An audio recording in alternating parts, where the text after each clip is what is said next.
Puji Tuhan, kita bersyukur untuk pagi hari ini. Kembali telah kita baca dalam Yohanes pasal 12 dan Yohanes pasal 13. Ada beberapa bagian dari perikop ini yang menarik untuk kita perhatikan bersama. Bagaimana Yesus diperhadapkan dengan saat-saat kematiannya. Yesus diperhadapkan mulai dari disanjung di Yerusalem. Banyak kali orang memang lebih menyukai disanjung daripada dijatuhkan. Itu wajar, ya. Setiap orang akan demikian. Tetapi bagaimana sikap Yesus ketika ia disanjung? Ia dielu-elukan. Dalam Yohanes 12 kita membaca, orang banyak berkata Hosana, ayat 13, diberkatilah dia yang datang dalam nama Tuhan. Begitu diangkatnya, kita tahu bahwa orang-orang Yahudi tidak sembarang mengangkat, memberikan nama dia yang datang dalam nama Tuhan, Raja Israel. Mereka sedang mencari raja. Lalu menyebutkan Yesus itu datang dalam nama Tuhan sebagai Raja Israel. Ia naik seekor keledai dan orang banyak mengangkat, ayat yang ke-17, orang banyak yang bersama dengan dia. Kemarin terjadi peristiwa di pasal yang ke-11 bagaimana Yesus membangkitkan Lazarus. Peristiwa itu begitu luar biasa dan sangat menarik perhatian banyak orang. Karena mereka berkata, Lazarus ini sudah 4 hari di dalam kubur, tetapi ketika dia bangkit dan benar-benar hidup, bahkan di pasal 12 mengadakan ibadah ucapan syukur. Itu rasanya satu hal yang sangat mustahil. Sehingga ketika dielu-elukan di Yerusalem, banyak orang, ayat 17, yang kemarin mendengar, menyaksikan Lazarus itu dibangkitkan, mereka berbondong-bondong menyongsong Yesus. Ada teriakan orang.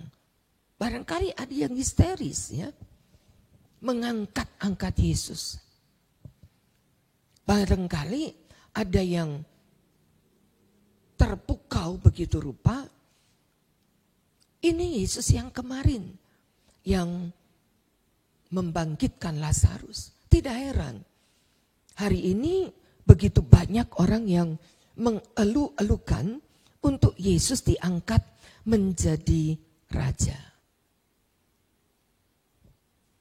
Tapi pertanyaannya, apa sikap Yesus? Mereka yang membawa Yesus dengan teriakan-teriakan, Hosana, Hosana, diberkati dia yang datang dalam nama Tuhan. Tidak membuat Yesus menjadi sombong. Sikap yang jarang kita temukan. Mungkin ada 1 atau 2 orang. Ya, tetapi orang akan cenderung lebih menjadi sombong. Itulah sifat manusia. Tidak pernah Yesus beri kesempatan untuk dagingnya dielu-elukan. Lalu perikop yang berikutnya justru Yesus berkata pada ayat yang ke-23, telah tiba saatnya Anak Manusia dimuliakan. Tidak menanggapi teriakan orang, sanjungan orang. Tetapi kalimat yang Yesus katakan di ayat yang ke-23, telah tiba saatnya Anak Manusia dimuliakan. Tidak berbicara tentang sanjungan yang kemarin. Sanjungan yang mengelu-elukan Yesus untuk diangkat menjadi Raja Israel. Enggak. Ada yang lebih istimewa. Anak Manusia dimuliakan. Lalu di ayat 24 Yesus berkata, sesungguhnya jikalau biji gandum tidak jatuh ke dalam tanah dan mati, ia tetap satu biji saja. Tapi jika ia mati, ia akan menghasilkan banyak buah. Memberikan kalimat-kalimat yang sukar dimengerti. Apa hubungannya Anak Manusia dimuliakan dengan biji gandum yang mati? Apa hubungannya? Mereka tidak mengerti. Orang banyak tidak bisa mengerti apakah yang dikatakan dengan sebiji gandum harus mati untuk menghasilkan banyak buah. Kalau kita lanjutkan di ayat yang ke-26, kita lebih tidak mengerti. Barang siapa melayani aku, ia harus mengikut aku, dan di mana aku berada, di situ pelayanku berada. Barang siapa melayani aku, ia akan dihormati Bapa. Menolak sanjungan orang, menepis teriakan-teriakan Hosana Raja Israel. Tidak berdiri tegak, lalu dia bertepuk dada dan berkata, akulah Raja Israel. Tetapi Yesus justru memilih menjadi biji gandum yang jatuh dan mati. Kalimat ini menunjukkan berita kematiannya yang tidak dimengerti, yang tidak difahami oleh murid-murid. Mereka tidak pernah berpikir bahwa akan tiba saatnya bahwa Yesus akan mati. Mereka enggak berpikir itu. Kematian adalah hal yang paling tidak disukai beritanya. Bahkan orang bisa marah kalau dibicarakan tentang kematian. Tapi Yesus berkata, bukan sanjungan itu yang aku harapkan. Tapi Bapa yang memuliakan dia, itu yang menjadi istimewa. Pertanyaannya, kapan Yesus dimuliakan? Bila mana Yesus dimuliakan? Bukankah teriakan orang banyak itu memuliakan Yesus? Benar, secara daging ya. Benar, secara tubuh ya. Tetapi bukan itu yang diharapkan oleh Yesus. Ia menantikan Bapa yang mempermuliakan.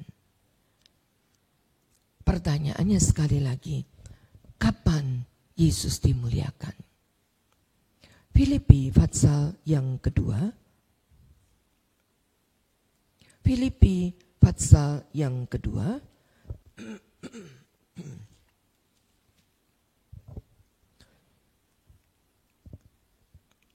Dari ayat 5 kita lihat, hendaklah kamu dalam hidupmu bersama menaruh pikiran dan perasaan yang terdapat juga dalam Kristus Yesus.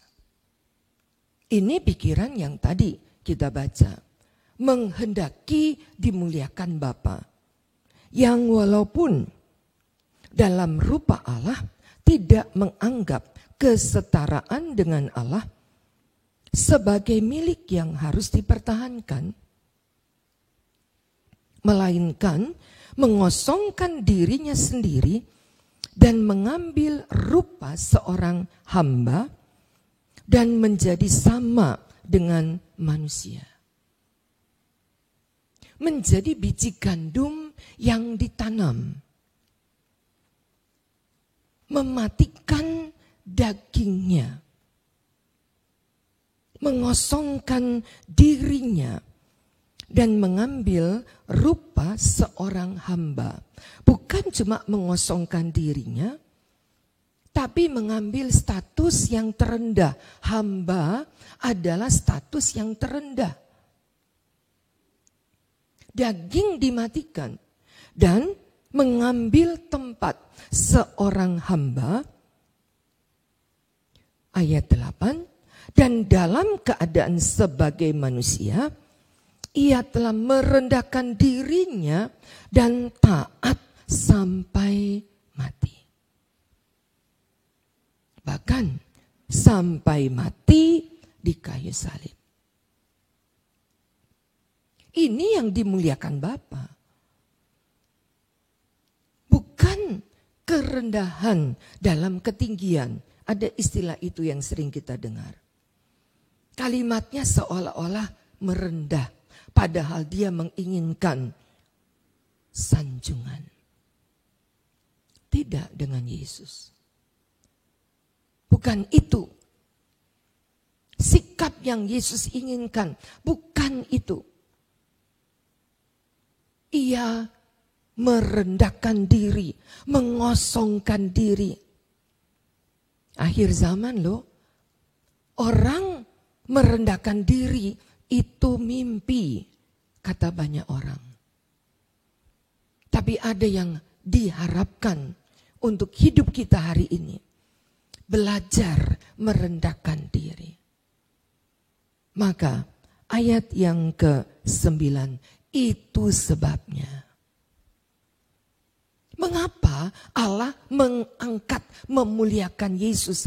Ayat 9 berkata, itu sebabnya Allah sangat meninggikan dia dan mengaruniakan kepadanya nama di atas segala nama. Dimuliakan, diangkat oleh Allah. Karena tadi merendahkan diri sampai kata biji gandum yang ditanam. Merendahkan diri sampai mati di kayu salib. Kayu salib bukan pekuburan yang terhormat. Kayu salib bukan tempat yang istimewa. Kayu salib tidak pernah memakamkan seorang pahlawan. Kematian yang paling terhina adalah kayu salib. Dan itu adalah pilihan Yesus. Merendahkan diri dan mati di kayu salib. Puji Tuhan. Itu sebabnya Allah sangat memuliakan, meninggikan dia dan mengaruniakan kepadanya nama di atas segala nama. Seorang yang diangkat adalah seorang yang merendahkan diri. Seorang yang diangkat adalah seorang yang mau merendahkan diri. Contoh, kembali ke Yohanes pasal 13. Tadi pasal 12. Sekarang pasal 13.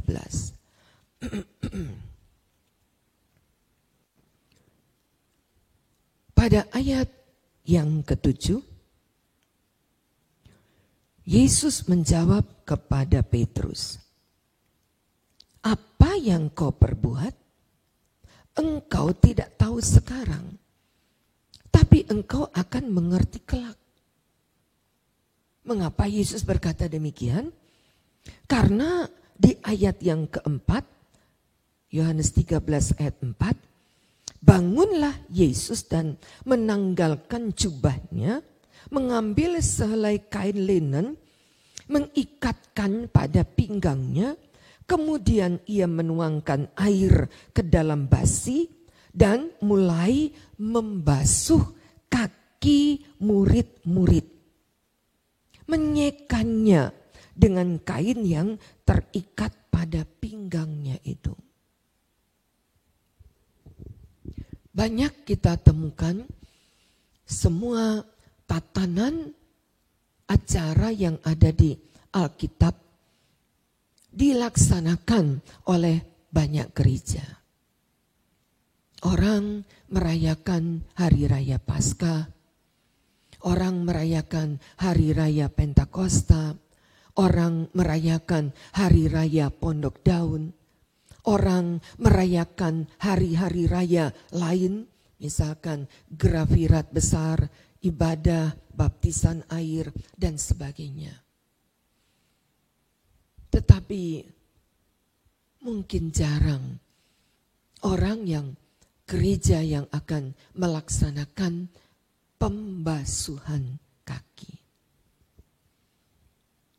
Yesus mengikat pinggangnya, mengambil sebuah basuh, mengambil sebuah basi, tuangkan air, lalu duduk di depan murid-muridnya dan membasuh kaki mereka satu persatu.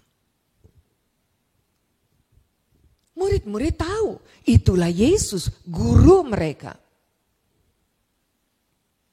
Tetapi Yesus bukan hanya berkata merendahkan diri, tetapi Yesus melaksanakan sikap memberikan contoh untuk kata merendahkan diri.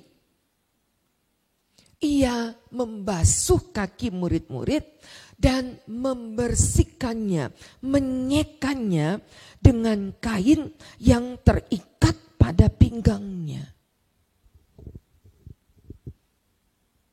Bukan popularitas, bukan mencari nama, pencitraan. Enggak ada yang lihat kok. Yesus dengan murid-muridnya hanya itu. Di antaranya ada Yudas yang diketahui oleh Yesus bermaksud untuk menjual dirinya. Mungkin bagi orang-orang yang kita kasihi, oke saja. Mungkin bagi orang-orang yang mengasihi kita, oke saja. Tetapi bagi orang-orang yang menjual kita, memfitnah kita, membicarakan jelek, apakah kita dapat duduk di depannya, bersimpuh di depannya sambil membasuh kaki daripada musuh-musuh kita? Enggak salah Tuhan. Yesus katakan ayat 13, kamu menyebut aku guru dan Tuhan. Katamu itu tepat. Sebab memang akulah guru dan Tuhan. Jadi, jikalau aku membasuh kakimu, aku yang adalah Tuhan dan gurumu, maka kamu pun wajib saling membasuh kakimu. Wajib loh, bukan dihimbau, tapi wajib membasuh kaki saudara-saudaramu. gampang bicara merendahkan diri. Gampang bicara, saya sih gak kepengen pujian. Tapi Yesus bukan cuma berkhotbah. Tapi Yesus juga berkata dengan perbuatan. Ia tidak memberikan contoh dengan kalimat harus merendahkan diri, harus merendahkan diri, harus merendahkan diri. Tapi dia melakukan, bersimpuh di depan murid-muridnya dan membasuh kaki, menyekannya, mengeringkannya. Tidak berapa lama lagi kita akan masuk dalam Minggu Paskah. Kita sedang berada di dalam Advent Paskah. Persiapan menjelang Paskah. Ada waktu masih cukup untuk saudara buktikan bahwa kita belajar dari Yesus. Gak usah belajar dari manusia.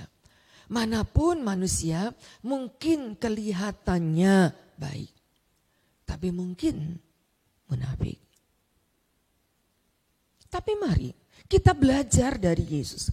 Kata Yesus, kalau kamu menyebut aku Tuhan dan Gurumu, maka kamu pun wajib, ayat 14, untuk membasuh kaki saudara. Wajib. Bagaimana tanggapan kita tentang contoh yang dibuktikan oleh Yesus? Bagaimana tanggapan saudara ketika kita berada di dalam posisi yang sama? Bukan hanya kepada orang-orang yang baik kepada kita, tapi kepada orang-orang yang tidak baik kepada kita. Minggu menjelang Paskah, mari kita perbaiki kekurangan-kekurangan kita. Ada kalanya kita tahu, menyombongkan diri ada kebencian Allah. Tapi kita nggak sanggup, tidak sanggup untuk merendahkan diri, terlebih di depan musuh kita. Tapi ini contoh yang Yesus berikan kepada kita. Sebab itu, mari kita belajar. Yesus memilih dimuliakan oleh Bapa. Orang-orang yang merendahkan diri seperti ini. Ayat 16. Sesungguhnya seorang hamba tidak lebih tinggi dari tuannya, ataupun seorang utusan daripada dia yang mengutusnya.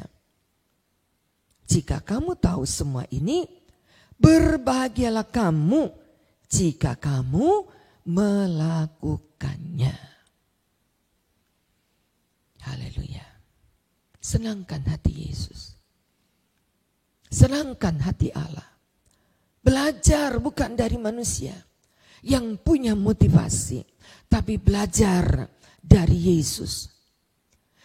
Jika kamu melakukannya, maka kamu akan berbahagia. Puji Tuhan, kiranya Tuhan memberkati. Mari kita berdoa.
Berikan ku hati seperti hatimu yang penuh dengan belas kasihan.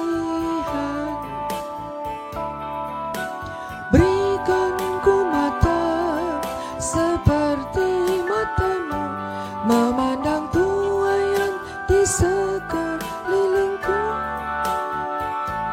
Berikan ku mata untuk melakukan tugasku. Berikan ku kakimu melangkah dalam rencanamu. Berikan ku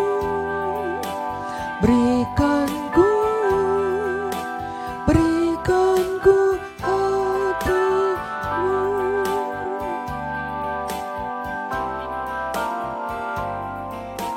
Berikan ku hati seperti hatimu, memandang tuaian.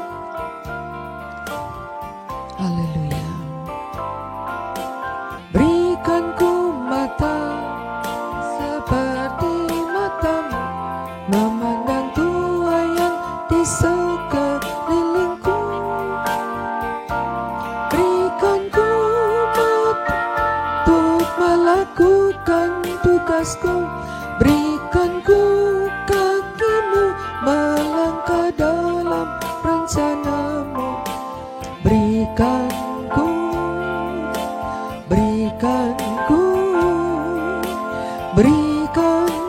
hatimu. Menjadi orang Kristen itu gampang. Menjadi pengikut Kristus di atas kertas, di atas KTP itu gampang. Tetapi yang sukar adalah meneladani hidup Kristus di dalam kita. Melakukan apa yang Yesus lakukan. Itu yang tidak gampang. Yang harus kita pelajari lagi, gagal lagi, pelajari lagi.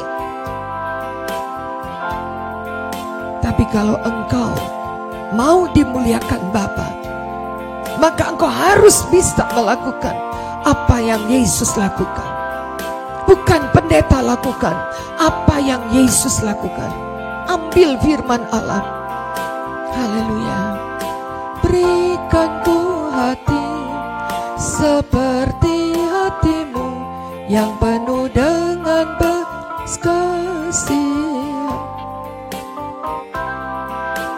Berikan ku mata seperti matamu, memandang tuaian di sekelilingku. Berikan ku tanganmu untuk melakukan tugasku. Berikan ku kakimu melangkah dalam rencanamu. Berikan ku hatimu. Ajari kami Tuhan, ajari kami Tuhan, ajari kami merendahkan diri, bukan untuk popularitas, tapi merendahkan diri seperti Engkau lakukan dalam hidup kami. Haleluya. Terima kasih. Berikan ku untuk melakukan tugasmu. Berikan ku kakimu melangkah dalam rencanamu. Berikan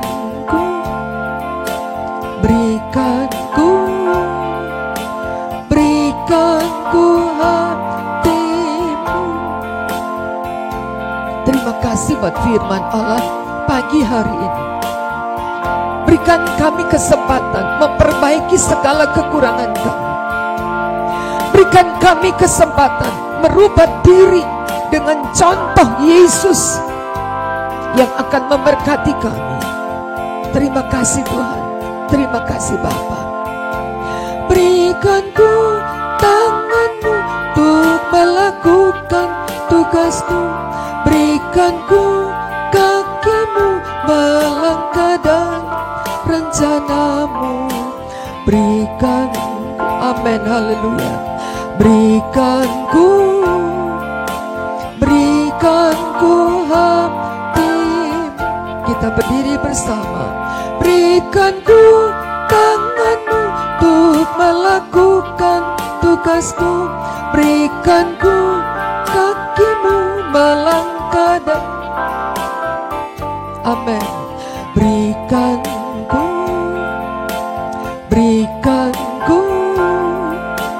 Berikanku hatimu. Berikanku hati. Berkat-Mu di atas kami sepanjang hari. Berikanku penjagaan, perlindungan, berkat pimpinan Allah menyertai kami bersama. Di dalam nama Tuhan Yesus Kristus. Dan semua kita boleh berkata, amin. Tuhan Yesus memberkati.